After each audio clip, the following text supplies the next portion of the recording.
This is the Horse Radio Network. This is episode 32 of the Dressage Radio Show on the Horse Radio Network, exclusive coverage of the world of dressage. We would like to thank our sponsors, Kentucky Performance Products. They can be found at kppusa.com.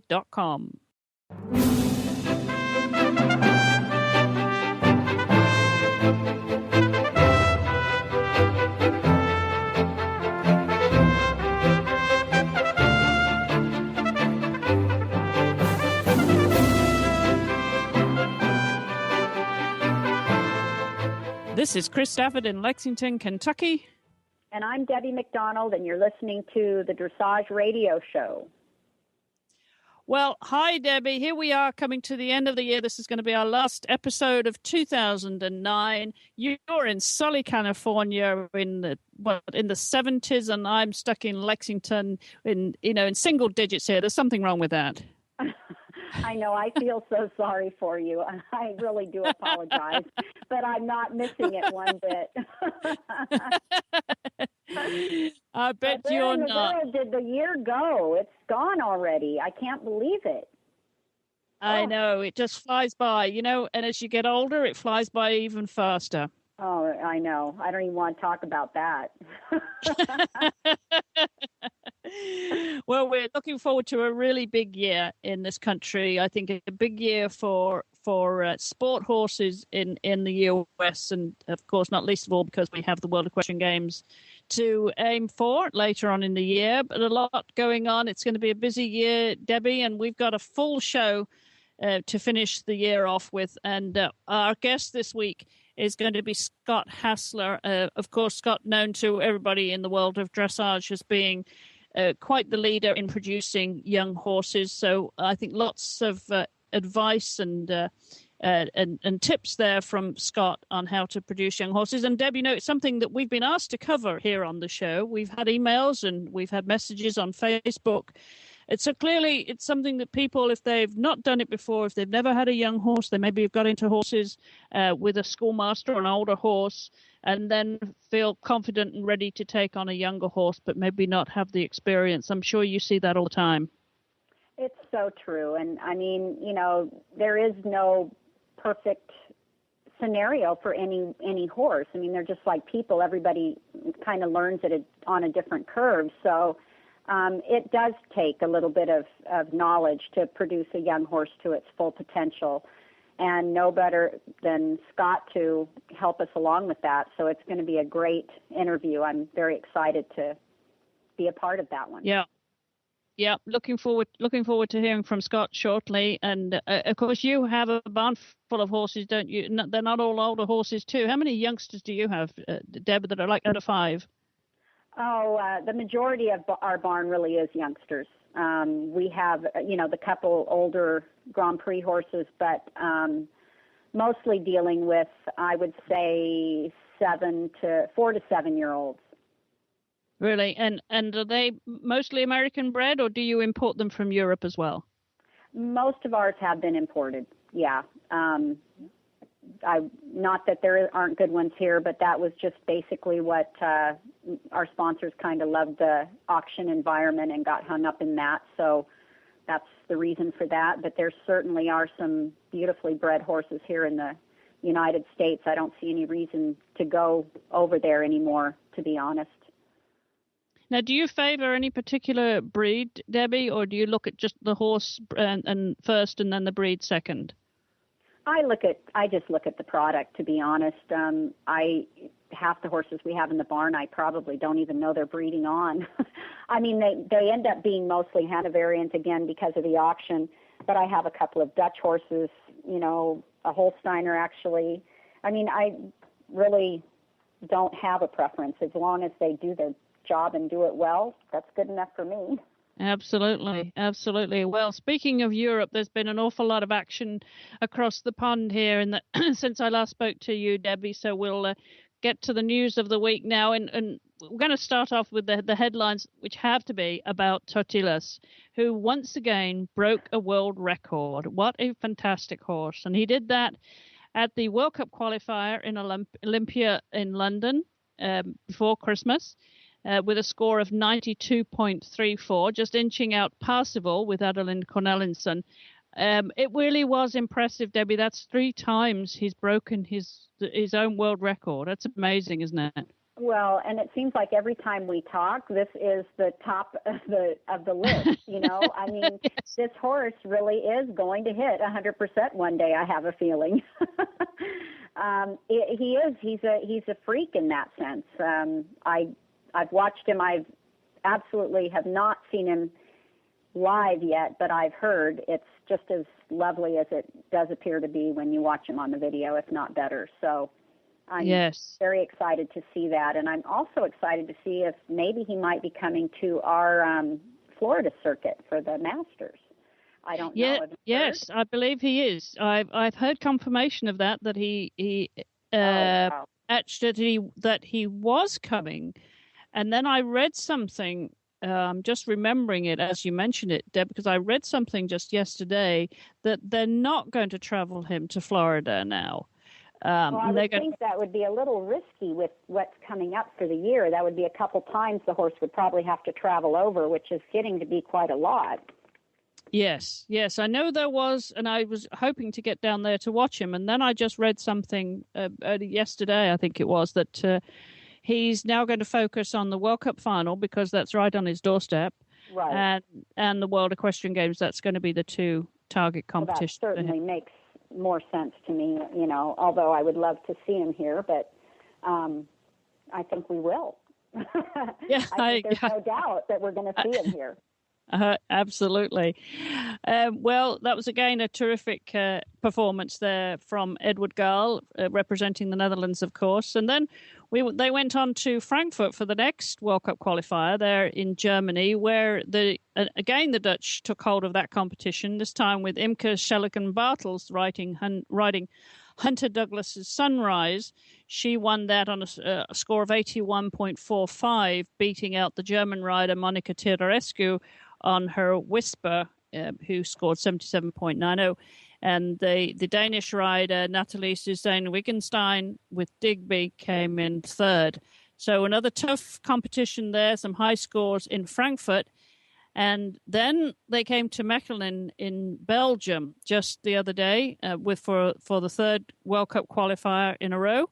And again, Imke Schelleken-Bartels topped the leaderboard there, beating her Frankfurt score. She finished on 82.2.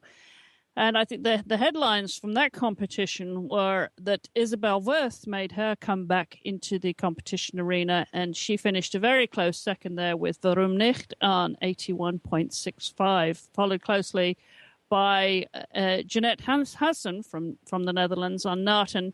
She came in on 77.85.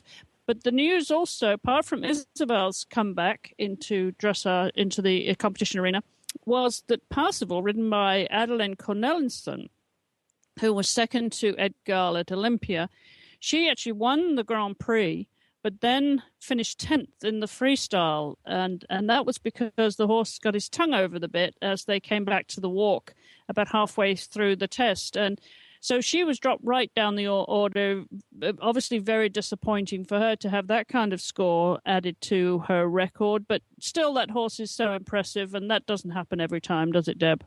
No, and certainly those things can happen, and it's obviously very devastating when they do. And, you know, it was probably, let's hope for her sake, it was just a freak situation, and, you know, that doesn't show up again. Yes. And that is pretty devastating for a rider, for sure. It certainly is, but there's still lots more drama to play out in the World Cup qualifying of the Western European League. But we should also mention the news for our own rider who competed over there in the young rider finals of World Cup finals, and that was Cassie Barteau. And you may remember, Deb, we had Cassie on the show a few weeks ago as she was preparing to travel to Europe to compete in Frankfurt, and she finished 10th there with her partner, and a great competition that was for her, and great experience, of course. Oh, absolutely. For her. Congratulations to her for sure. Definitely the highest young rider we've sent over there yet. And like I said, there's such a great way. It's such a great way to get experience for these kids. And I'm just so glad that she could, go and participate. Absolutely. Well, Ray Master there, her loyal partner, did a wonderful performance, and she finished second in the B group of the freestyle there on 68.65. So great experience for her, and we're looking forward to having her back on the show to tell us all about that venture over to Europe and her first time across the pond there. And, it must be daunting, Debbie, for these young people to go across and be thrown right in the lion's den. If you go to any competition in Germany or Holland in this sport, you're going to be thrown in the deep end, aren't you? Oh, it is. It is really a scary experience, exciting and scary, and I think back to the first days that I went over, and they're very etched in my mind, and some good memories and some also not so good memories. But nevertheless, you've got to go and you've got to do to get better. So that's the way to start is young. That's good for her. Yes. Yes, it's like learning a new language. The sooner you start, the more secondhand it becomes and instinctive, and to be exposed to that kind of competition. So I think real career character building as well as career building, isn't it? I think so, for sure. I think you come out of there very humble and a better understanding of really where the sport is going and where we need to keep, upping our standards. Absolutely. Absolutely. Well, we'll look forward to hearing from Cassie here in the next few weeks. And our final piece of news this week is about the appointment of Eva Solomon, who used to be with the FEI, of course, heading their dressage department. She has been offered the position of managing director and chef de keep for the United States Equestrian Federation, a position that she expects to take up in February, pending the confirmation of her visa. She'll be moving here to Lexington, Kentucky. So we look forward to having her on the show at some point, Debbie, because this is a really pivotal role for anyone in the sport to come in at this stage before a major championship, and especially since we're hosting it here this year too. So a lot on Eva's shoulders, but very much a person that's up to the task. Oh, very much so. I mean, I can't think of a better person for this job, to be honest. She's right. She knows the ropes completely, and she's got big enough shoulders to carry us. I can assure you that. Well, we wish her well, and I certainly will try and get her here on the show to tell us about what that feels like to be taking up that position with the World Equestrian Games right there front and center this year. So a lot on her shoulders, and we will be following that appointment here in the next few weeks on the Dressage Radio Show. Well, we're going to take a short break here, Deb, for a commercial, and we'll be right back, so don't go away. Well, thanks, Chris and Debbie. Not every horse needs a supplement, and selecting the right supplement for your dressage horse can be a science. Kentucky Performance Products simplifies that search. You can trust Kentucky Performance Products to give you the most value for your money. KPP offers supplements designed to target specific problems that are made with high-quality ingredients included at effective levels. One of those products is Joint Armor. Joint Armor's well-balanced, scientifically based formula provides your horse with the building blocks necessary to maintain healthy joints throughout his lifetime. And it helps maintain the flexibility and fluid motion found in normal joints and supports cartilage development and reduces joint deterioration. Best of all, it's concentrated and affordable. One jar will last up to 75 days. Learn more about Joint Armor and all of the products at Kentucky Performance Products. Visit kppusa.com. That's kppusa.com. Well, Debbie, we're coming to our guest of the show this week, and it really was an honor to catch up with Scott Hassler. As you know, Scott has been involved with young horses for many years now and has a terrific foundation in horsemanship and great experience that he was been exposed to for a number of years, and has built up a wonderful business with Hassler Dressage up in Maryland.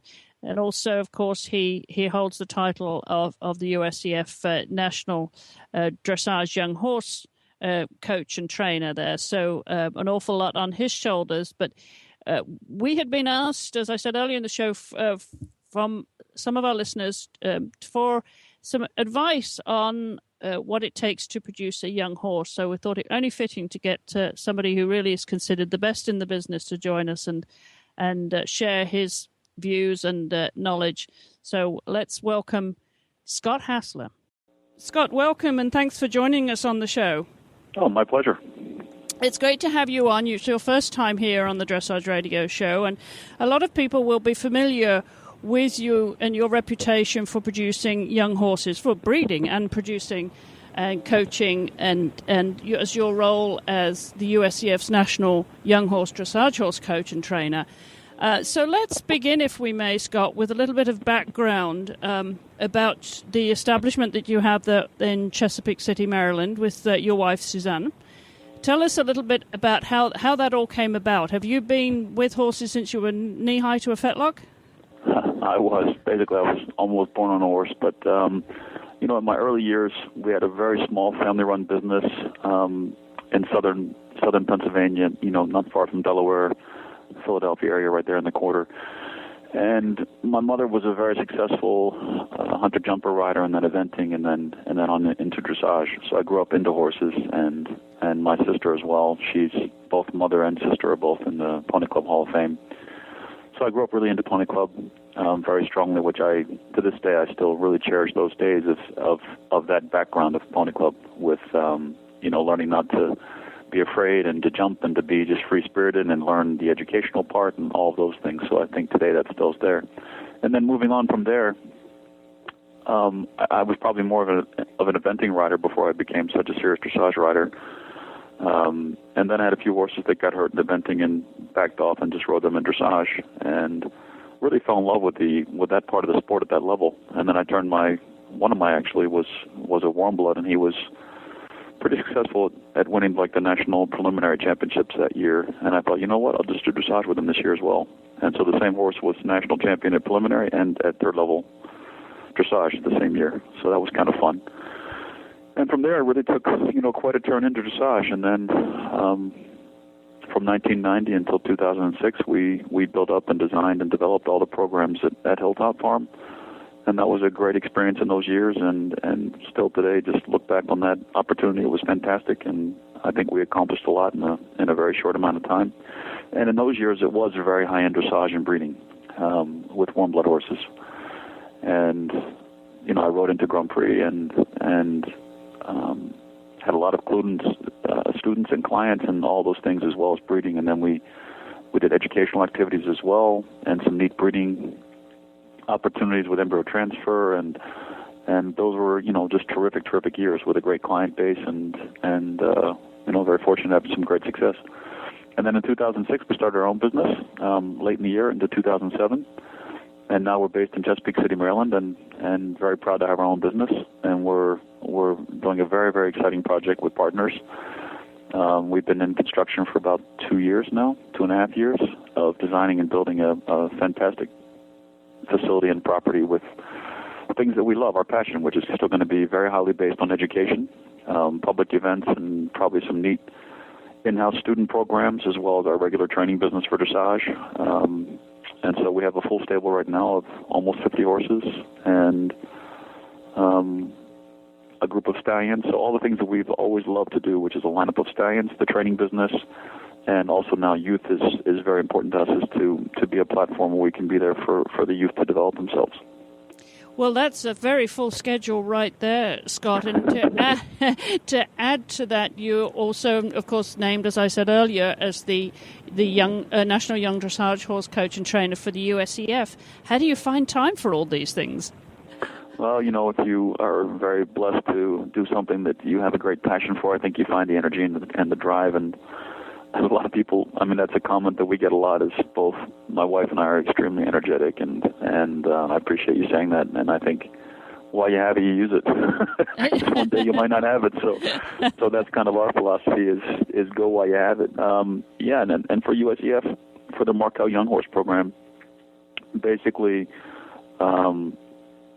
it's roughly about the same every year, which is roughly 50-some days. I work for the United States Equestrian Federation with the Markel Young Horse program with training sessions and then coaching at the selection trials and then the national championships and also taking the team over for the Young Horse World Championships. So it's about, between 50 and 60 days with travel that are allotted over to the USEF. So tell us a little bit more about your own establishment. And you say you have a group of stallions, so you're very involved in the breeding side of that. And of course, Ling was based with you, as well as a number of other prominent stallions. Tell me what that program looks like, and do you have mares visiting? Do you use embryonic transfer? How does that program play out, Scott?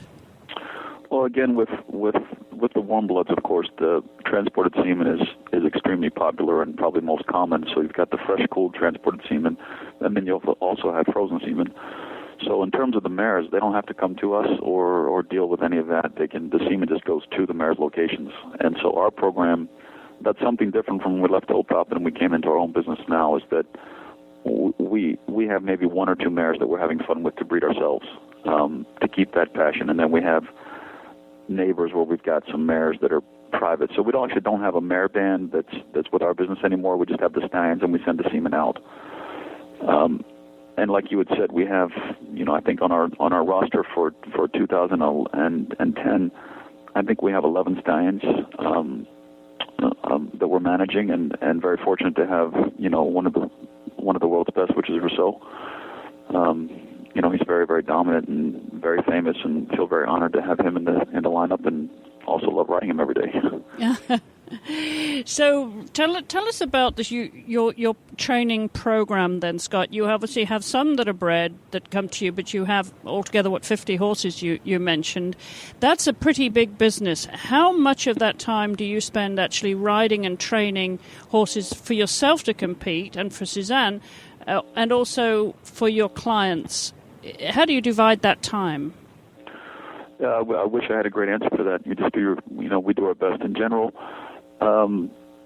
With our business, we have again a lot of clients that live with us now that travel to their horse every single day.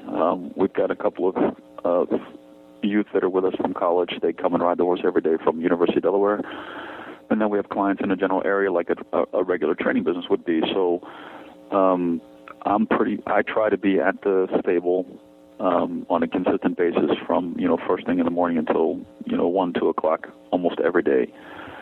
And then I have a lot of trailer and lesson business, and then I also go out and I go to about 15 sites within 2 hours of here where I coach a lot of other trainers. I go to them and help them with their horses, and I do that in the afternoon. So I try to be 3 to 4 days a week really at home for the clients here. And then they're all quite good riders, and my wife has great eyes, and they can work on position with her or look at something with her.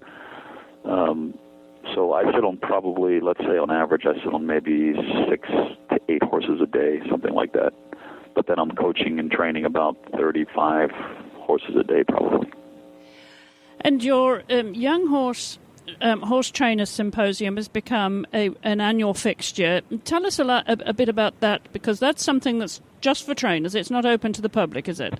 That's correct. Yeah, that's correct. What inspired that was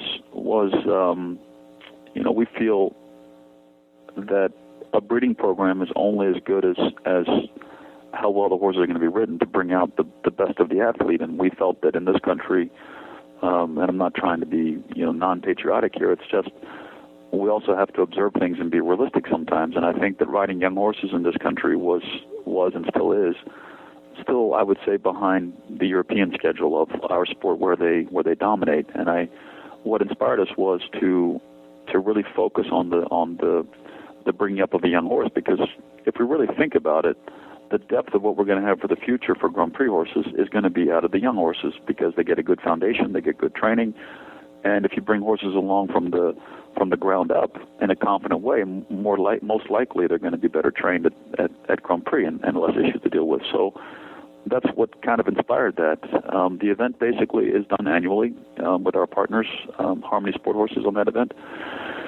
And basically it's by application, and trainers apply, and there's an application form online for it. It's usually in the fall, and The first year is fully paid by the sponsors except for airfare. So hotel, food, the training, the opportunities, everything is paid for.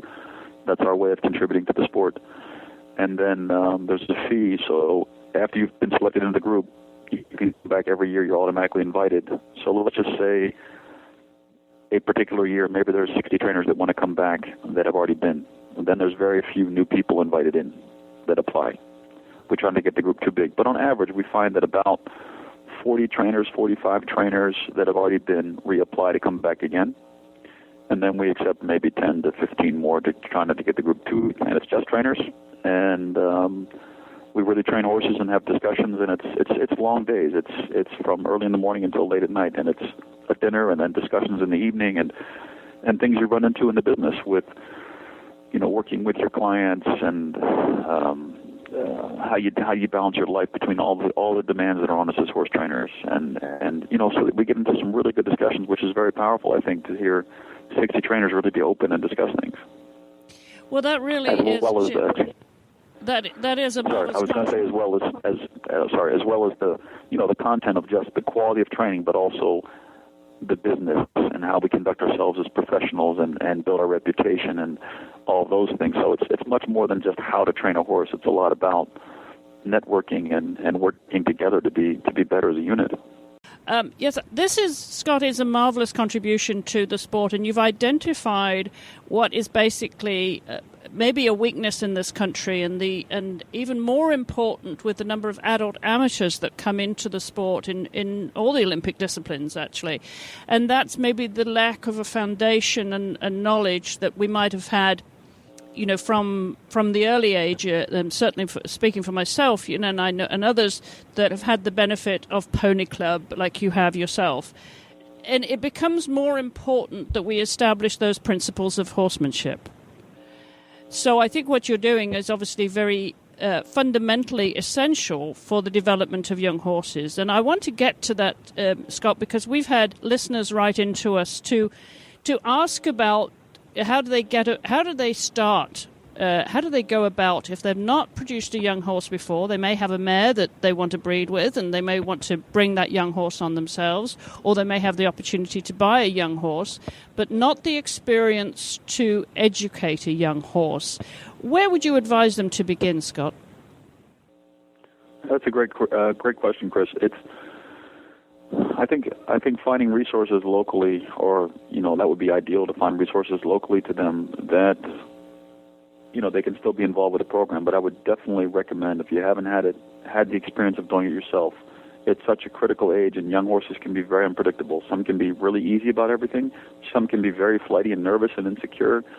I like to look at it more on the children's schedule. So with young horses, more or less like children. And if you look at the best teachers that we really look up to in elementary school and in grade school, they're so good at finding the individual child,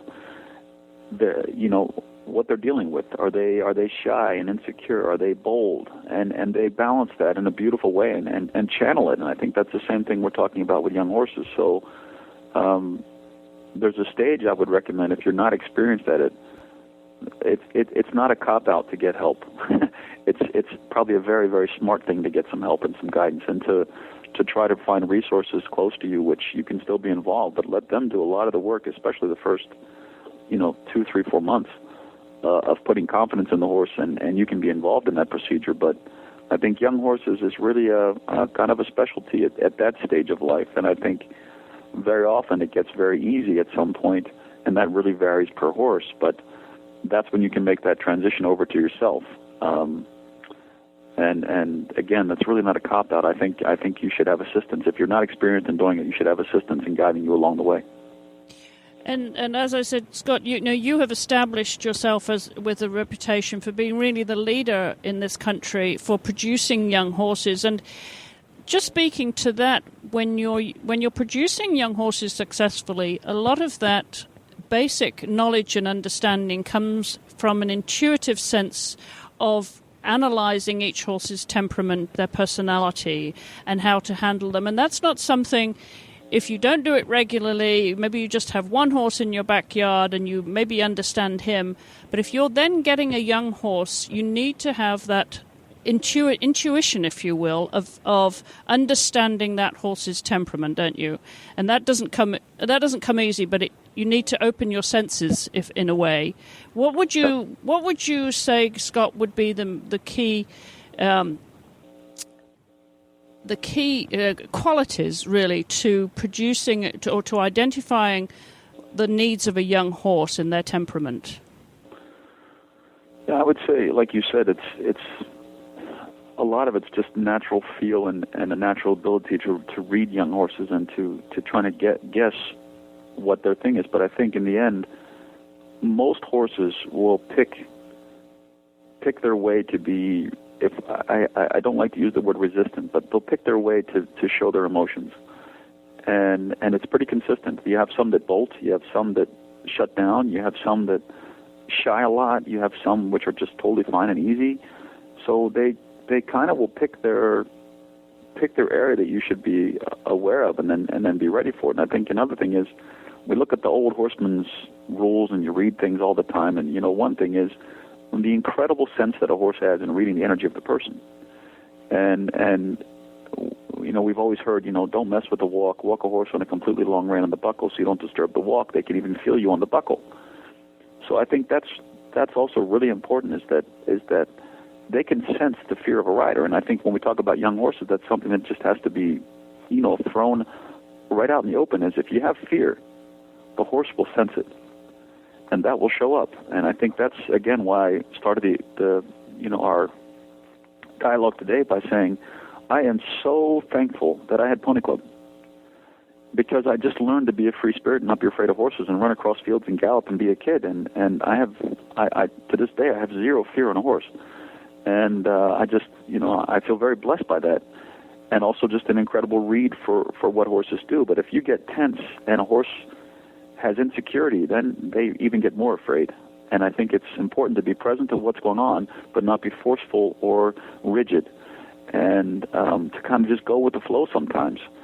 And a lot of people are afraid of that. And I think that's something we have to really be open and realistic about, is if we have fear, we probably shouldn't ride a young horse, because it's going to end up, it could end up not going to end up. It possibly could end up in a pretty poor situation. And I think that's what I was saying earlier about that stage, is that it's very, very important. And I think I've been very lucky. And I think people, the more they can try to look at their horse and say, he's pretty consistent about getting out of the work in this way, whether he scoots or he shies or he shuts down or whatever he does or she does, that's going to be pretty consistent, and then be aware of it. And I like to use the word coaching, that we really coach them through their weaknesses or their insecurities or their strengths, coach them through that in a consistent way, and they work their way out of it in a confident way in most cases. And we shouldn't forget, of course, the instinctive element of horsemanship is anticipation. Yep. And being able to anticipate what they may or may not be do. And to always try and be one step ahead of them. Of course, that's easier said than done, isn't it? Yeah, that's beautifully said, Chris. And I think that's kind of where it is. If you dominate, and that's where I think the fear comes in, or the determination, or the lack of patience, or whatever it may be. If we dominate and anticipate too much and dominate them, they'll pick a new route, because now they feel completely shut down and they feel completely overpowered, and their spirit, their being, their freedom, their working with you as a partner is kind of gone, and they feel dominated, and they'll pick something new. But I think, like you just said, trying to read them and say, the quicker you can catch something, the more subtle it can be addressed, and that's feel. That's feel. Yes. And feel can't really be taught. Feel's a natural thing, and as if you catch their emotion just at the slightest degree, it shows up, and you right away start coaching them, and it goes away again. That's a nice communication that doesn't turn into resistance. And that's what I was saying about the word coaching. And like you're saying, try to anticipate the slightest feel that something's happening, and catch it and identify it and coach them out, and then be free again and be peaceful, and not keep nagging at what they were shying at or what they were sulking back at or whatever it may be. So yeah, you're absolutely right. Being a step ahead without dominating is a key. And, of course, being in a place of security yourself, that you don't feel threatened or be put into a fearful situation, to be self-defensive about what the horse may or may not do, but to put yourself in a relaxed and open frame of mind. And if you don't have the experience with young horses, and I think this is an important message to our listeners, Scott, is that, as you said earlier, getting the help at an early stage of that horse's development, when you first own it, if you first buy that horse and you bring him home and you think, wow, I've got a fantastic prospect here, but if you don't have the knowledge to how to bring out the best in that horse or develop him in a correct way, there's nothing shameful in getting the help at that earliest level of education as that. Absolutely, and I think that there's nothing more important in that first phase of a horse's life is to be shown confidence, and if the rider is not confident, it shows up in the horse right away, and then it's very hard to retrain things on a young horse. Their memory and their experience level of what has happened to them stays. Let's say, for example, what I run into frequently, I would say, is the horse is hard to mount. That's not a really common thing, but that's one that would go on a list of, I don't know, top 50 something things that young horses run into. So you can't get on; they scoot, and you get more detailed about that, and then the person says, "Yeah, one time I'll swing my leg over and hit him in the hip, and he took off." Well, now he's really anticipating that all the time.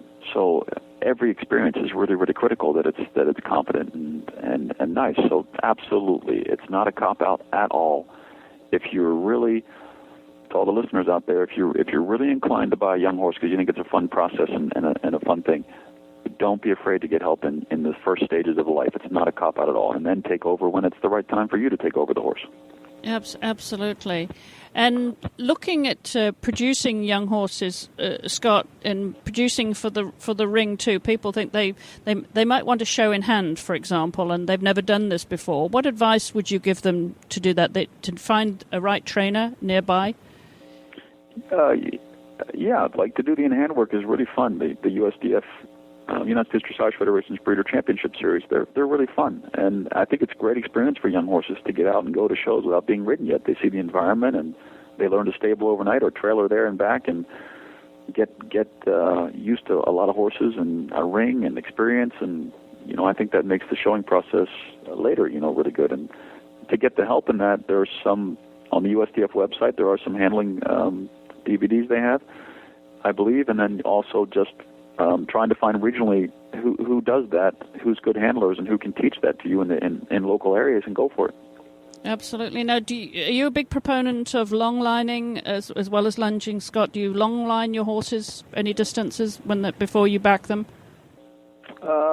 Yes and no. Like, am I really a component? For some horses, yes. Let's say a horse is really, really scooty and is afraid of things behind them.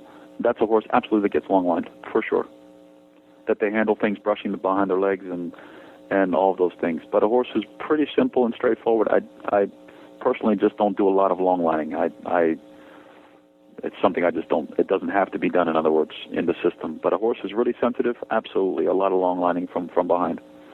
And then I apply long lining later in life too, for piaffe passage and for pirouettes and canter and stuff like that. I apply long lining later, and again, just from my younger days, I was very blessed to get there. Also, I worked for a world champion forehand driver, so I learned a lot about driving and long lining, and I think it's fabulous applied for certain things.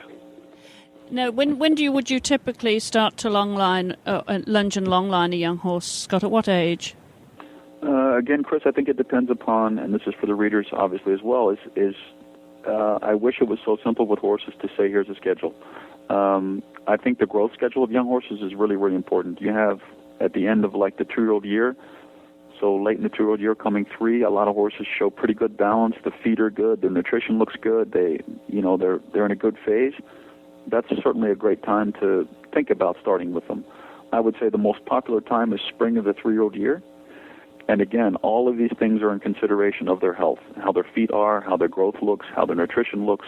They look ready for work, in other words. But I would say for us, we start late in the 2-year-old year, early into the 3-year-old year, and then we often will do like 90 days or 120 days, a few months of work with them and see what they're like. And if they've been really, really good, and they're a big horse, we might just forget them for a while. Mm-hmm. And then get going again after the summer. So again, it's just reading them. Mares we always have done early, because then we can, I like to know, you talked about the breeding part, I really like to know about mares before I breed them, because conformation is one thing and their movement's another thing, but it's how they process information, their trainability in working with them and those things. That's genetic, and that comes out in them in what they produce. So if they're really, really flighty, for example, and really, really insecure and things, I'll try to pick a confidence stallion, as well as the other components that are there. And horses often move a little bit differently than just free and loose in hand when you start working them in long lines and side reins and a rider on their back and their balance and things like that. And I try to really take the riding details into consideration in my breeding decisions as well. So the mares we pretty much always had started early, that when we come to a breeding decision for the mare, let's say she's 3 and we're trying to decide, should I breed her a year? Should I ride her this year? What should I do? I'd like to have that pretty much ready to be decided by April. So you've got something going on all the year round, obviously, with so many horses, and as you say, you assess each horse on their individual needs. I think that's important to get across, and also, depending on where you live in the country, the footing. As you indicated, you might do some work with a young horse in the spring and then turn him away for the summer, because maybe the not only for his own mental and physical development, but also it may not be appropriate to work a horse on that footing, depending on where you are in the summer. So there are a lot of factors, aren't there, Scott, I think that people need to take into account in producing those young horses. I know, and I'm sure you've had, no matter how many precautions you take, they're still going to throw a splint if they want to, and in that young age, things like that will happen. Definitely. And I think, just one more thing on the schedule. When I lived in Germany, which I was lucky enough to do from 1988 to 1991 when we started Hilltop, I was there and was training with Herbert Rabine in North Germany, one of the, to this day, just the greatest horseman I've certainly ever been around. And when living there, I didn't have a whole lot to do. As you can tell, I'm a rather energetic person. So just training 2 horses up to the Grand Prix level I was very bored all day. So I rented 8 to 10 stalls at a stable next door and would go there in the afternoons and work with my own young horses there. And I bought one test I did is I bought 5 2.5-year-old colts, and they filled up 5 stalls. And then I bought like a 4-year-old and a 5-year-old. And I learned that in that time, getting started with a 2.5-year-old did not get me ahead of the game later at 5. Really? So it's not like the sooner you start, the quicker you're going to get there. Yes. We can get a little bit impatient. And that really taught me a very solid lesson there, is that you have to go with their schedule a little bit, that every experience is a good experience. And training every day is not always necessarily a good experience. Sometimes backing off is a great experience. That they're mentally fresh, they're mentally ready. And so, like you said, a horsemanship is really involved in scheduling, I think, for these, particularly the younger horses. Yeah, and patience, of course, is essential. The time and the patience, absolutely. Well, Scott, this has been fascinating. I really appreciate you spending time with us and sharing your experience and wisdom with us. And I hope you'll come back on the show from time to time and tell us what you're doing. It's coming now to a new year, and no doubt another busy one for Hassler Dressage. Do you have any New Year resolutions that you set yourself at the beginning of the year?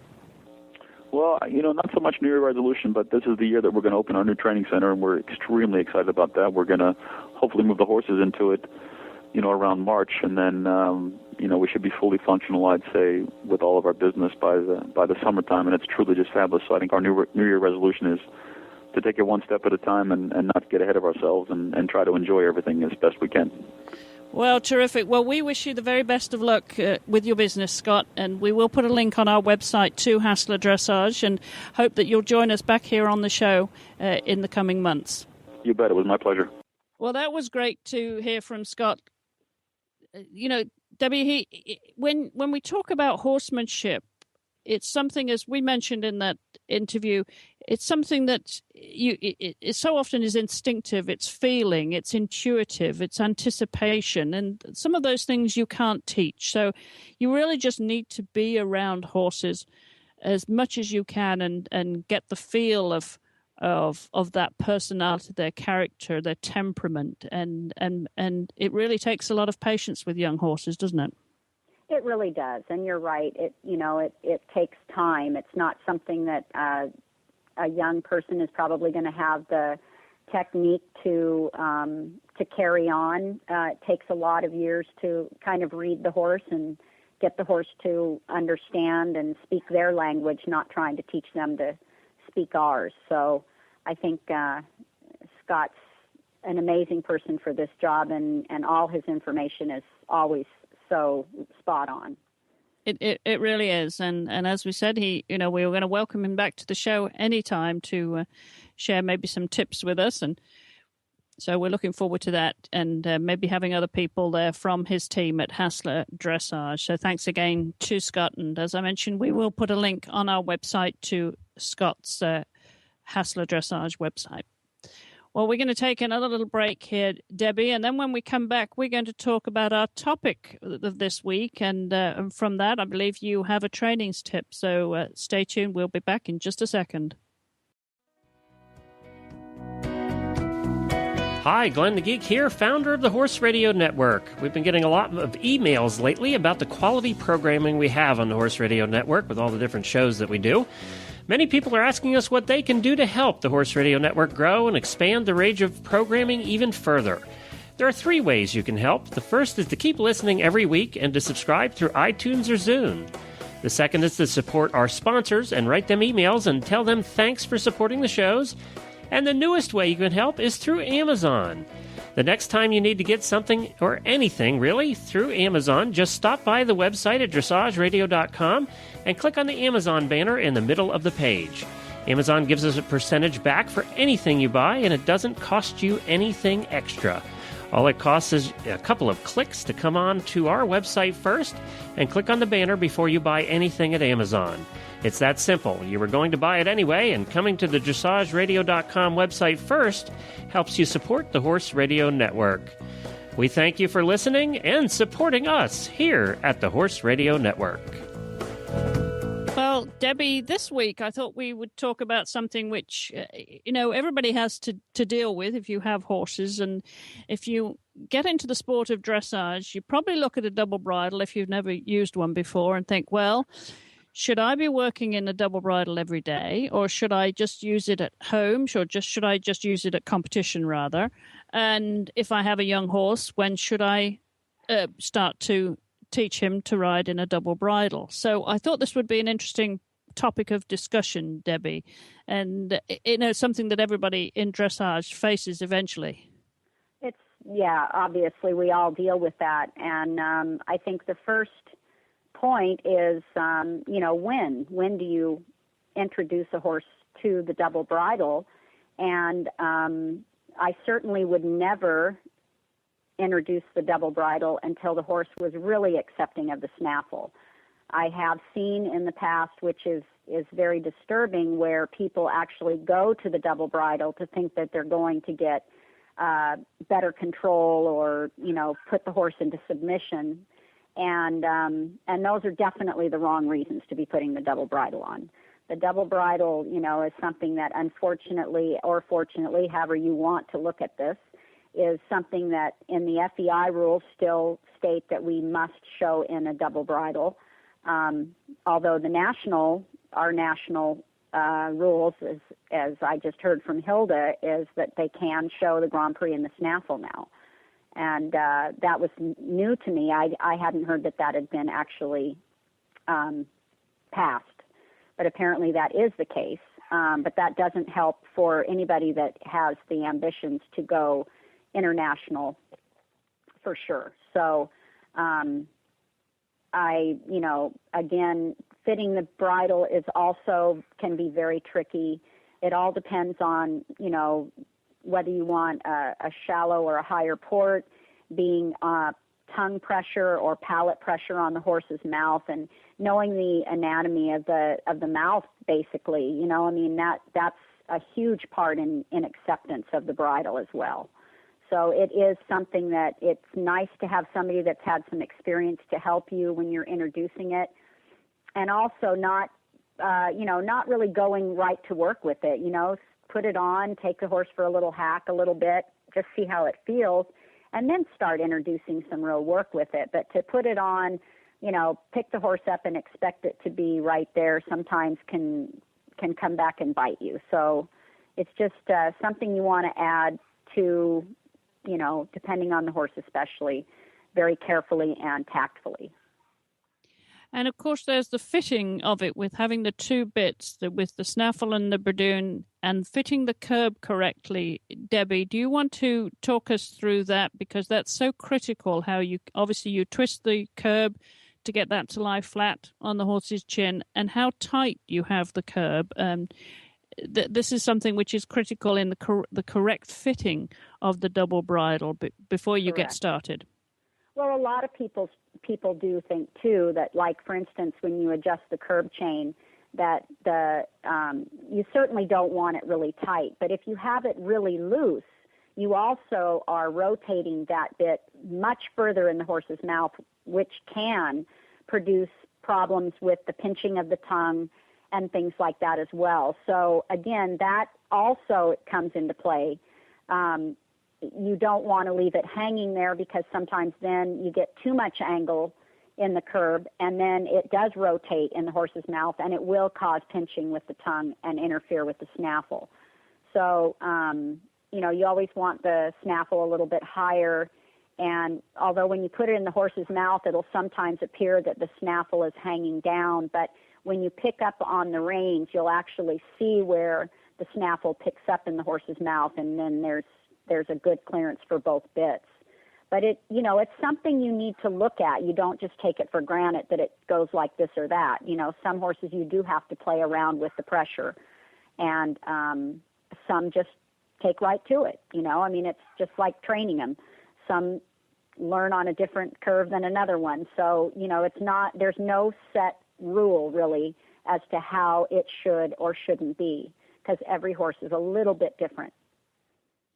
And let's talk about the angle, the length of the curb, Debbie, and the height of the port and what is suitable. As you say, every horse is different. But if you were going to start off and you'd never used one before, you're going out to buy one for the first time, what would you advise riders to do? I personally have had very good luck with the shallower, the lower port. Most of my horses actually have had that fit very comfortably in their mouth. I know some people prefer the one that kind of points a little forward, because then they feel there's less tongue pressure for the horse. So, but then I've also found that it also puts pressure on the palate. So it really depends on the way that horse's palate sits, as well as not just the tongue pressure. So, and then the length of the shank or whatever, really that is, for me, I use that whole thing as something we have to put on. So I never put it on and use it as a place for, let's say, leverage, or thinking that it's going to give me more control, because that isn't the purpose that I'm even putting it in for. So, but again, people look at these things a little differently. So I'm only giving you my perspective on it, and I'm not saying that by any sense of the game this is the way it should be. So I think you'll probably ask several people, and everybody will have a little different take on it. But I think these are useful to go to the gentler, softer way for sure.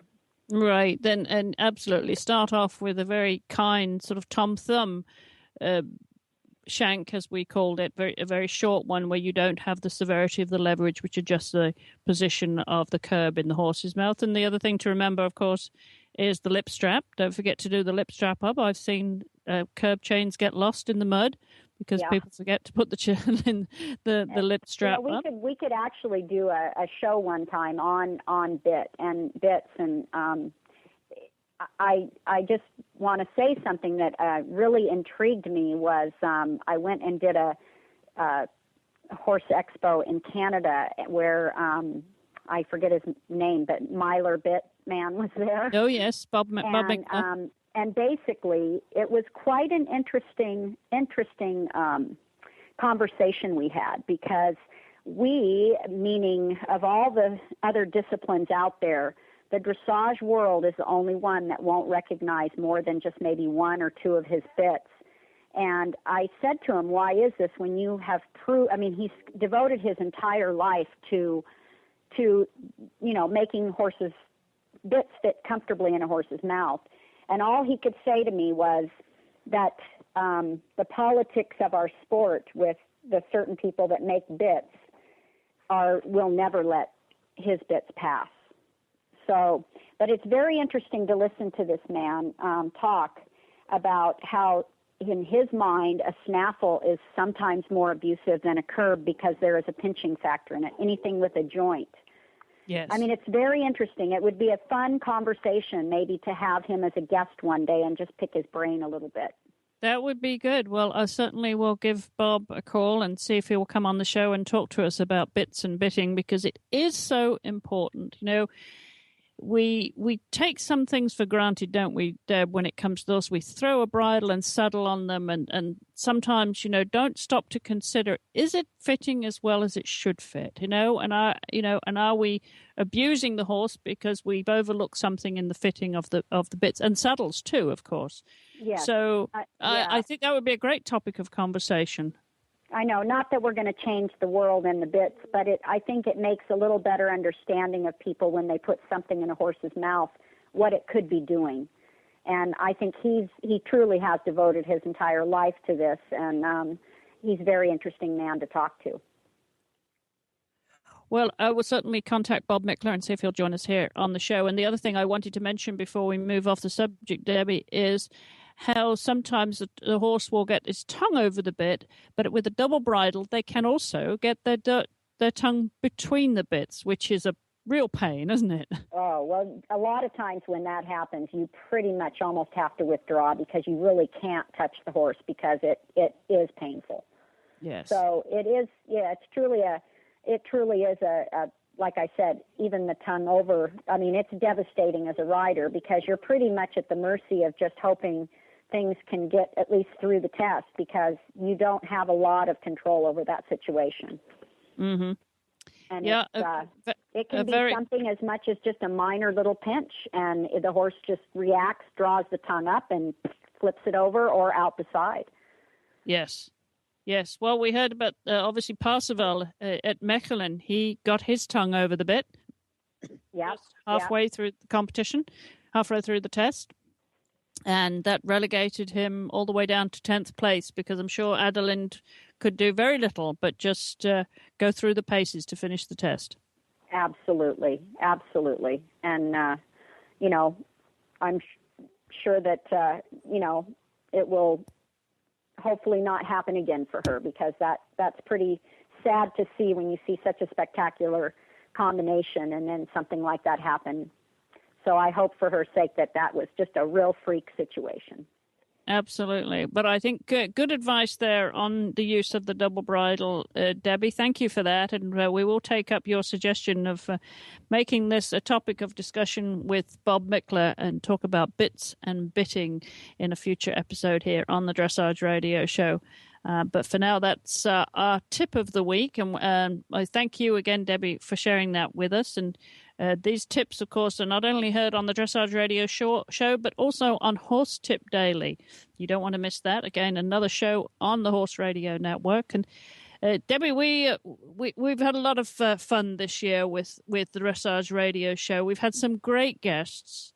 And, I think it's really a testament to the new media and technology that we are able to do this with the use of Skype, of course, recording these shows and be able to talk to guests all over the world, literally, which has been a great deal of fun. And we're just thrilled that you've wanted to be a part of it. And I hope you've had some fun, too.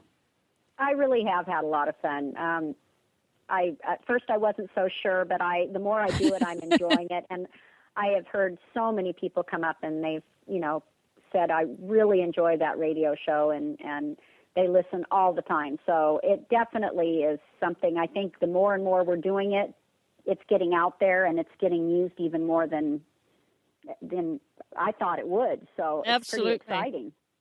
Well, it is. And I should remind our listeners that you can listen to the Dressage Radio Show not only, of course, on our website and on iTunes or Zune, but you can also listen on a number of affiliates. And we have a great number of affiliate websites that are carrying the show now, Deb, around the world, and not least of all here in the States. The Horse, for example, is carrying our shows, and we're delighted that they've joined us because they have a terrific audience there on thehorse.com. And there are a number, Horse City and Equestrian Life and Dressage Direct, and a lot of the guests already put a link on their website too. So you can just go to their guests when we put a link on our show notes that link back to their website, and then they put a link to the Dressage Radio Show on their website. So anyone coming to them can listen to the show on their website too. So it's like a ripple in a pond, Debbie. We are being heard all around the world. Our audience is growing exponentially every week, and we're thrilled that you're having fun too. And before we go any further, Debbie, we have to let our audiences know what we've got in store for them next week, because talk about fun. I think before we get too much serious with the upcoming competition season, we have to have a little bit more fun while we're still in the holiday season. And that's going to take the form of a quiz contest. And, we've had these, Debbie, on the Eventing Radio Show, and they've been hugely popular. We've had a terrific amount of fun with them. It's all taken very lightheartedly. This is not too serious. And, Glenn, the geek, who he of course, is involved with these quiz shows. We couldn't do them without him because he has to supply the sound effects for if you have a right or a wrong answer. So Glenn will be joining us as the scorekeeper next week, and our contestants for this first Dressage Radio Show quiz contest are going to be Debbie McDonald, and you're going to be joined by Adrian Lyle, and you're going to take on Heather Blitz, who, of course, has been our other co-host here on the show, with her groom, Lauren. So we're looking forward to that little battle of wits. The questions are going to be very lighthearted. They're going to be some things, I think, all well within our memory. A little bit. I don't know. I don't have such a good one. I'm going to be hearing a lot of the buzzers, I have a feeling. Well, I look forward to setting those questions. They are a lot of fun. We try not to trick you too much, but I think since you've been at the top of the sport for so long, Debbie, and that was no reflection of your reflection of your experience, I should say, before I get too deep in and I can't dig myself out of that one. Or hopefully not too high of my expectations. So we're looking forward to that next week on the Dressage Radio Show. And as always, you can follow our show notes at dressageradio.com. You can send us your feedback. Leave a voicemail at 270-803-0025. Or you can email me at chris@horseradionetwork.com. If you have any questions for Debbie as well, please send an email to me and I'll make sure Debbie gets those messages. And if you have any questions or suggestions or, comments about the tips that we provide each week and the discussions that we have, and, of course, our guests on the show. Don't forget also that we have a fan page on Facebook, and where you can leave your comments. And I check those regularly and obviously bring those to the show. So don't forget to visit that. There's a link of it as ever on our website. And as always, you can follow us on Twitter at Horse Radio. Or you can follow me on Twitter at Chris E. Stafford.